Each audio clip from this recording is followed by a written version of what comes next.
there, very good evening and welcome to Primetime News here on News First, where the people come first. You're joining me, Naveksha Gunasekara, and we start off by taking a look at your headlines.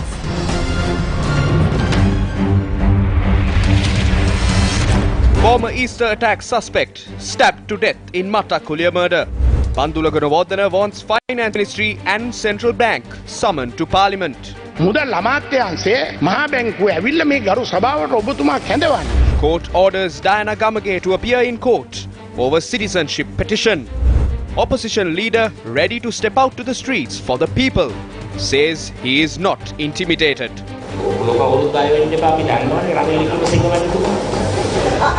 Villagers prevent illegal land forest grab in Hambantota. China protesters call for Xi Jinping to resign amid anger at COVID policies.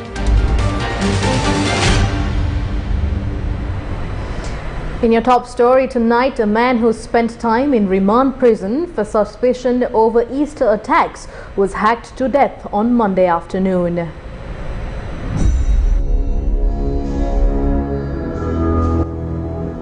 Time 11 a.m.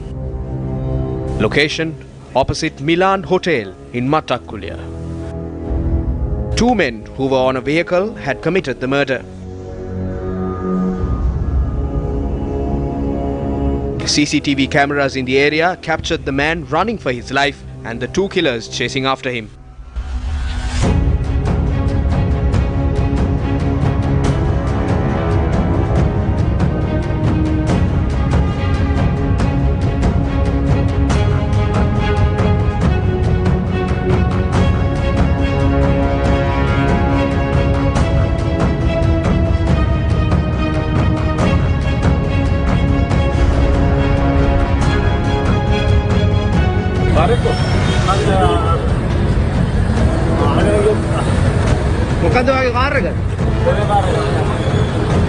The man who suffered serious stab wounds succumbed to his injuries upon admission to hospital. The deceased was identified as 38-year-old Mohammad Baduddin Mohammad Farhan, a resident of Savia Lane, Matakulia. Sri Lanka police said that the man was arrested by the Jayala police on the 27th of April 2019 over the Easter Sunday terror attacks and was remanded. He was later released from all charges. Police said that he was killed while returning from court after attending a legal matter. A police investigation is underway to identify and arrest the assassins.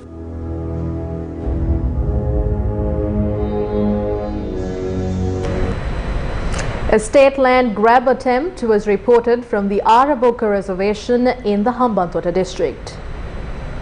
The Katuava Araboka reservation belongs to the Mahaveli Authority, and in recent days, a group that had entered the premises have been clearing the forest using heavy machinery. Villagers decided to confront this group and an argument ensued.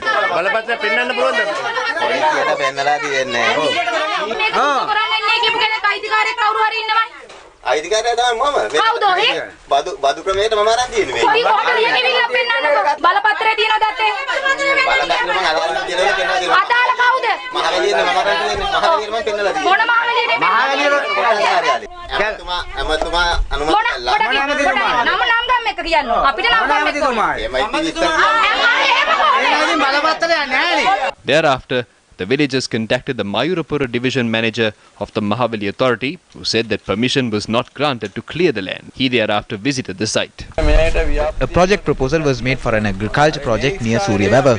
They have mistakenly come here. We can give lands only for agrarian movements. Can anyone be allowed to take control of state lands erroneously? What action will be taken over the destruction caused to the forest reservation? Farmers protested opposite the Kantale Divisional Secretariat for delayed fertilizer procurement for a proper price. The Kantale Joint Farmers Movement and the Seruila Alla Farmers Movement protested, citing their inability to sell their paddy for a fair price. The Uvaparnagama Farmers Collective protested opposite the Uvaparnagama Divisional Secretariat in Valimada, citing irregularities in the distribution of free urea fertilizer given by the government. The farmers handed over a letter to the Acting Assistant Divisional Secretary listing out their issues. Minister Bantula Gunawardena criticised the central bank during Monday's budget debate. The country faced bankruptcy mainly because the parliament could not fulfill its duties on public finance. In addition to the parliament, the finance ministry and its officials, the Central Bank of Sri Lanka, the Monetary Board and its members should also be held responsible for this situation. While the central bank prints currency, it is the government and the opposition who exchange words regarding it. In 2018, the Central Bank of Sri Lanka added 796.5 billion rupees for circulation. In 2019, it added another 776.2 billion. In 2020, around 697.3 billion was added. But in 2021, only 390.9 billion rupees was printed. We are aware of the amount that was printed. We do not understand why more than 700 billion rupees was printed in previous years. Why did it drop to around 390 billion? How was that decision made? If we take a look at the interest rates, there is no country that developed with a single-digit exchange rate. The central bank prints money, decides the rates and maintains the reserves. However, in the end, the houses of the public representatives are set on fire. The central bank must be summoned to the house. We can question them. For 75 years, we are reading out what they give. That is what brought us to this situation.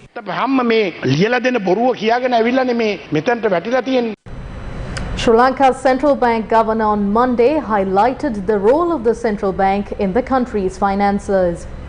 A lot of people in Sri Lanka thinks when central bank government talk about the taxation measures, think it is our responsibility. Always I see business people, corporates and chambers are coming to central bank asking, we should not impose this tax on them, not this tax to them, taxes too. As I say, all is the authority of the parliament. The governor also hinted about moving government debt management away from the central bank. Other thing I forgot to mention on the new central banking act. Other one is that the central bank agency function of managing government debt will be taken out. There will be an independent debt office under Minister of Finance. Our agency function, that's another conflict in the monetary policy, while we are having implement monetary policy. Again, we are right now agent of the public debt management. There we have the responsibility of raising, whatever the parliament approved borrow limit, within that our responsibility is to raise domestic external financing for the government. So allocation is their responsibility, but our responsibility is raise. Now we are basically excluded from that. That new law will not have that. There's a transition provision under which until they institutionalize and establish the independent debt office, we will be basically doing that until that time. It will take a couple of years. But once they establish the institution, then our responsibility of taking the sovereign, managing sovereign debt won't be our responsibility. Dr. Nandalal Veerasinghe also spoke on debt restructuring. I think domestic debt, first priority right now is to get financing assurances from external, especially bilateral creditors, and also with the commercial creditors engage in good faith that we are already doing and engaging with the commercial creditors. Once we get the financing assurances, then only we will look at. Basically, it's a negotiation process and look at overall debt targets and debt structuring parameters and where we would like to achieve. As I mentioned, what are the parameters. On that basis, although we have to run some scenarios, we have an understanding how we can manage it. But unfortunately, I can't talk about it at this point because we are in the process of negotiating. And I don't think I can share anything more than that. Only thing I can say confidently, we can maintain the financial system stability and stability of the banking sector, even under any kind of treatment on the domestic debt. We are confident that we can manage and maintain financial stability. This is what I say because in the negotiation with the external creditors, it's also their interest they have expressed. They want to maintain the stability of the banking sector and they will not be asking for a solution which will have an adverse impact on the domestic banks. That's all I can say. State Minister of Higher Education Suren Raghavan says the maximum time limit for an individual to remain a university student will be stipulated by law. Here's the State Minister elaborating on it further at a media briefing held today. Certain students who are chosen to follow their degree are doing everything but their degree. The period to complete your degree must be 3 years. An additional 1.5 years can be provided at best. My proposal is we should stipulate a maximum time period of 4.5 years for those following a 3-year degree and 6 years for those following a 4-year degree. We intend to discuss this matter and introduce it as a law. News First, main sponsor. 25% for 2 months, 25.5% for 4 months. Valuable FD. Lanka ege arakshita itigini petti. Surya gini petti.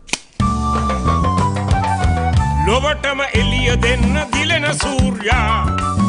Amataka vinnema nathi namage Surya. Bohotin dalvena gini kura Surya. Kavadat namagat gini petti Surya. Kavadat namagat gini petti Surya. Kavadat kotanat samage vishwashe dinagat. Anka ege arakshita iti gini petti. Surya gini petti. Ivan satutin inne wiring karala. Wiring kiruwe Eslon Polycon yodala. For your safety and the protection of the wires used in networking and AC wiring, Eslon Polycon cable trunking. The Court of Appeal granted permission to examine the writ application filed seeking a ruling that State Minister Diana Gamage is unfit to become a member of the Sri Lankan Parliament and that she should be prevented from serving as an MP. The writ application was filed by civil activist Osanda Lakmal Anil Herwap and it was called up in the presence of Justices Sobita Rajakaruna and Dhammika Ganepola. State Minister Diana Gamage, the Public Security Minister Tiran Alas, the Controller General of Immigration and Immigration and the Chairman of the National Elections Commission, among 15 others, were named as respondents in the case. The Court of Appeal ordered for notice to be served on the respondents to make their submissions with regard to the matter. The examination of the petition will commence on the 12th of December 2022, ordered the Court of Appeal. If she votes for the budget as a UK citizen, that will cause grave injustice to the people. We seek that her post be made void so that she cannot vote for the budget and then leave, so that she no longer will be a burden to the people. The SLPP says baseless allegations are made against the leadership. Since the time of Anagarika Dharmapala, we as a nation have had a habit of blaming our leaders without reason. I will give you 2 recent examples. In the recent past, Ranil Wickremesinghe was vilified and called Mr. Bean or a spineless leader. However, that has been proven wrong now. He is so powerful the opposition have started calling him Hitler. A similar leader, Gotabaya Rajapaksa, was also subject to heavy scrutiny. They claimed he kidnapped people using white vans and fed them to crocodiles. They called him Hitler and said he owned sharks. In the end, history proved that Gotabaya Rajapaksa is someone who values democracy above anything. Serious attempts are being made to label Mahinda Rajapaksa and Basil Rajapaksa as thieves. Basil Rajapaksa has been cleared of all allegations through the justice system in Sri Lanka. Leader of the opposition Sajith Premadasa says he will not shy away from protecting democracy at any cost. The president is turning out to be strict. He made a claim in parliament saying he will not allow another Aragalaya to arise. He says if people take to the streets, he will deploy the military, impose curfew and use the PTA. None of you should fear. We know Ranil Wickremesinghe very well. No one should be afraid. A democratic framework in a country shields people from harm. It protects them from being assaulted, killed, stabbed, hacked or burnt. We are a democratically sound nation. We don't need to go back to the Stone Age or beyond it. I wish to tell this to the President. You said we cannot take to the streets without permission or protest without a permit. I want to challenge you. We will take up this challenge. We do not seek permission from anyone to take to the streets. We won't seek approval through letters to hold protests. We are not cowards. We are not suppressed by fear. We are ready to protect our democratic rights. The debate on the heads of expenditure of the Media Ministry was held in Parliament today. Here are some of the views expressed during the debate. When speaking of a government similar to that of Hitler, it indirectly indicates that the media will be censored. The president of our country is similar to India's president. Therefore, the duties of a selected president and an elected president are very different. I do not care if certain bootlickers shout here. All I am saying is when comparing the president of Sri Lanka and India, both countries have selected presidents. He believes he can govern like Hitler. It will not happen. Since we worked with him for 20 years, we are aware of what he can and cannot do. He cannot prioritize democracy democracy when in the opposition and rule through fear when he is president. He will not be the president forever. The SLPP group and Basil Rajapaksa are deceiving him, saying he will be the SLPP's common candidate. They are worshipping him to fulfill their own interests. They will abandon him at the last moment. If he respects democracy, he cannot intimidate media networks. Although my political view differs from the foreign ministers, I know he is attempting to render a service. I have no doubt about it. However, your president's actions are rendering your hard work useless. He criticizes human rights and human rights agencies in parliament. If he acts like Hitler and works towards destroying democracy, how can you approach the European Union? How can you go to debt holders to restructure our debt? A country without freedom for its citizenry will not be a stable nation. An unstable nation cannot restructure its debt. A new Broadcasting Act has been drafted, presented to the Cabinet, and a committee headed by Justice Minister Vijayadasa Rajapaksa has been formed. We intend to implement a proper system of providing new broadcast licenses and a new law which will affect media networks currently in operation. Sri Lanka has a lot in common with several other Asian nations where public protests have erupted over dissatisfaction with respective governments. In China, nationwide protests are calling for the resignation of Chinese President Xi Jinping. In Pakistan, former Prime Minister Imran Khan has warned that he can bring millions of people onto the streets. He has demanded that elections be held. In Iran, more than a month of protests have led to a violent crackdown by government paramilitary forces who have used lethal force against demonstrators and bystanders. This has drawn worldwide condemnation. Rights group Amnesty International says the paramilitary forces have been ordered to quote-unquote mercilessly confront protesters.